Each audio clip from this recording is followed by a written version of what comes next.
एक बादशाह के महल की चहारदीवारी के अंदर एक वजीर और एक कारिंदा रहता था। वजीर और कारिंदे के पुत्र में गहरी दोस्ती थी। हम उम्र होने के कारण दोनों एक साथ पढ़ते खेलते थे। वजीर के कहने पर कारिंदे का लड़का उसके सब काम कर देता था। वह वजीर को चाचा कहकर पुकारता था।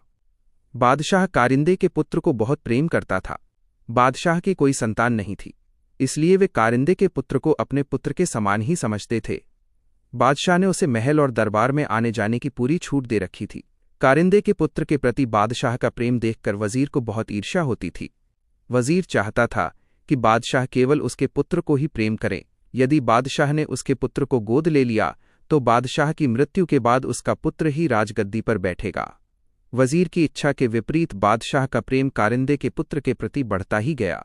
बादशाह वजीर के पुत्र को जरा भी पसंद नहीं करते थे, इसलिए वजीर कारिंदे और उसके पुत्र से मन ही मन ईर्ष्या करने लगा।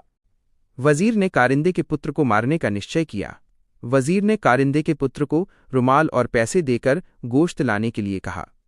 वजीर ने कारिंदे के पुत्र को अच्छी तरह समझाया कि गोश्त बाजार में गली के नुक्कड़ वाली दुकान से ही लाना। कारिंदे का बेटा रुमाल और पैसे लेकर बाजार की ओर चल दिया। उसने देखा कि उसका मित्र वजीर का बेटा भी वहां पर खेल रहा है। वजीर के लड़के ने कारिंदे के पुत्र से कहा कि तुम मेरा दांव खेलो, मैं जाकर गोश्त ले आऊंगा। कारिंदे के पुत्र ने उसे पैसे और रुमाल देकर दुकान का पता बता दिया। इस प्रकार वजीर का पुत्र गोश्त लेने चला गया और कारिंदे के पुत्र ने दांव खेलने लगा। वजीर के पुत्र ने दुकानदार को पैसे और रुमाल देकर कहा कि इसमें गोश्त बांध दो। कसाई ने रुमाल में बने हुए निशान को पहचान लिया। इस रुमाल को वजीर ने कसाई को दिखाते हुए कहा था कि जो लड़का इस रुमाल को लेकर गोश्त लेने आए तुम उसे मौत के घाट उतार देना। कारिंदे के पुत्र को मारने के लिए वजीर ने कसाई को पैसे भी दिए थे। कसाई ने अंदर भट्ठी जलाकर सारी तैयारी पहले ही कर ली थी।